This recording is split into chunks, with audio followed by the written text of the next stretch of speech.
किसी दूर गांव में भूषण नाम का एक व्यक्ति रहा करता था। भूषण इतना दान पुण्य करने में विश्वास रखता था और हर कोई उसकी बस तारीफ करता था। भूषण के पास भले ही अपने खाने को कुछ ना हो, लेकिन वो दान पुण्य करने में कभी पीछे नहीं हटता। एक रोज सुबह सुबह भूषण खाना बनाकर जैसे ही खाने बैठा, उसके दरवाजे पर एक भिखारी का आना होता है।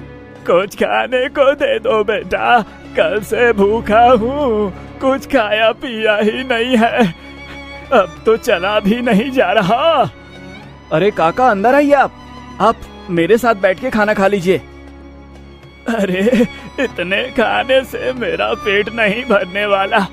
कोई बात नहीं, मैं आगे मांग कर खा लूंगा। तुम खाना खाने बैठे हो तो खा लो। अच्छा काका, ये सारा खाना आप ही खा लीजिए, मैं भूखा रह लूंगा क्योंकि रात में मैंने खाना खाया था। इतना कहकर भूषण अपनी थाली उस भिखारी की तरफ बढ़ा देता है।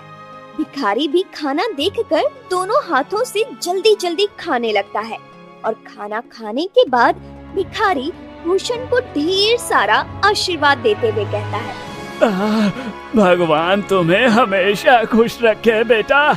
तुमने अपने हिस्से का खाना मुझे खिलाया है।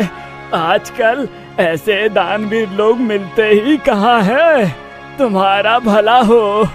इतना कहकर भिखारी वहाँ से चला जाता है, लेकिन भूषण को भी भूख लगी थी। अब वो रसोई में जाकर रसोई में रखे डब्बे को देखने लगता है, जिसमें अन्न का एक दाना नहीं था।